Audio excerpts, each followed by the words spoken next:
First of all, I thought that was just a tremendous college basketball game. Two teams playing at a very high level, playing great defense, battling each other in every category. And for those of you who don't know, I was an assistant coach at the University of Virginia for 7 years. I have great love for the university. I have great memories of my 7 years there. Craig Littlepage, the athletic director at Virginia, and I are dear friends. His two daughters were here on vacation in Miami. They both graduated from the University of Virginia, and then they came by to say hello to my wife and I and joined me in the office after the game. I also have about a dozen or more fantasy campers, guys who come each year. They're 35 and over, some of them a lot over. And when they come, it's very, very special for me and my staff and our players as they become great friends and supporters of our program. So we were very excited about tonight's game. I told the team on Sunday, everybody gets knocked down. Nobody goes through life without getting knocked down. It's how you respond to it. We got knocked down big time on Saturday. And you got to get back up and fight to show what you're made of. And I thought we did that tonight against an outstanding Virginia team, ranked third in the country, and they're high-ranking, well-deserved. They're so highly disciplined, and Malcolm Brogdon showed what a great player he is. But I thought our players showed what kind of winners they are by bouncing back and winning a hard-fought contest. Coach, when you talk about what happened Saturday, and then also the fact that they had a lot more time to prepare, and then you also talk about that their style is so much different than North Carolina for you to win, those factors, does this make it for win even that much more important? Well, honestly, every game counts as one. I don't care if we win, that's a big win.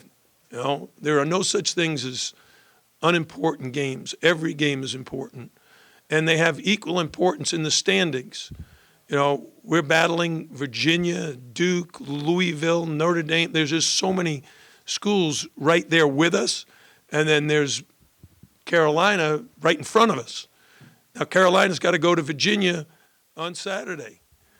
That's a big game. But we got Louisville coming in here, another top 20 team in KenPom. They're even better than that. They're in the top 10 in KenPom. So we have great respect for that program. So we're going to need to get ready because every game now is hugely important. Can you talk about Davon?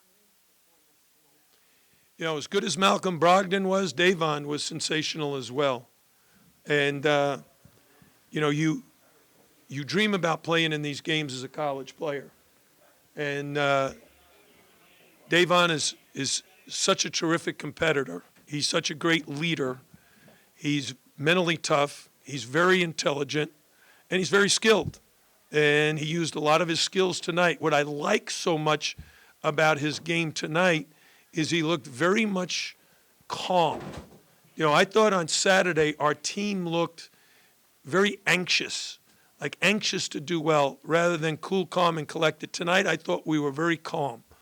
We shared the ball really well. We found the open man. And when we did, it started right away with beautiful passing that led to a Davon Reed 3. And he buried it, didn't even touch net. And that kind of shooting, he ends up the game 6 for 8, but 5 for 6 from 3, 21 points on only 8 shots. And that's efficient. Jim, your thoughts a little bit on Sheldon and Daquan's performances. I mean, each of those guys got a little bit shaken up, obviously, in Carolina, to come back and play the way they did. You know, we've been beat up a little bit lately. Sheldon's been nursing a sprained ankle, and Davon came to me and said, hey, let me take Malcolm Brogdon. And I asked Sheldon, and he said, yeah, I need to get my ankle loose before I can move as quick as you have to move to guard a guy like Malcolm Brogdon. But, you know, the two of them together are terrific wing players, and they have the same responsibility.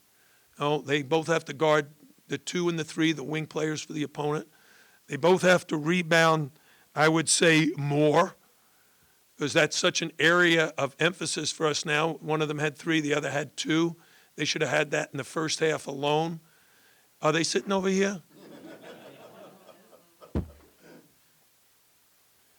But they know for us to play and finish our defensive effort, it has to end with a rebound. And, Virginia only had 7 turnovers. We only had 9. So it's a well-played game at the offensive end. We had 13 assists to their 10. And in a slower-paced game, 13 assists is pretty darn good.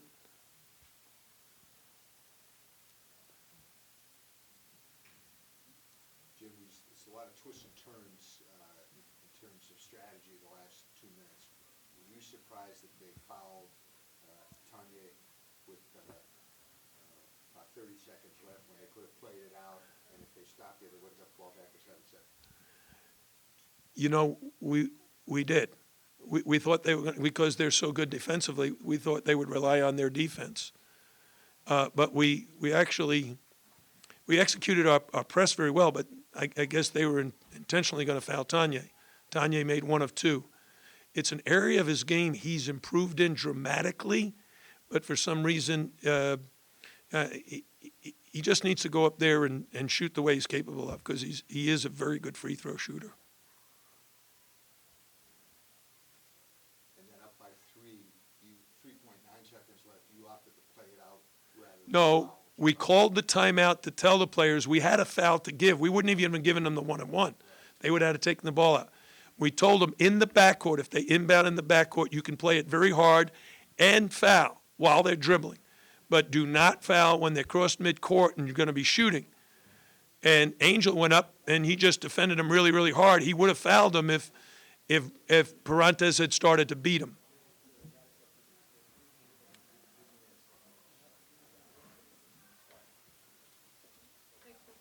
All right, last thing.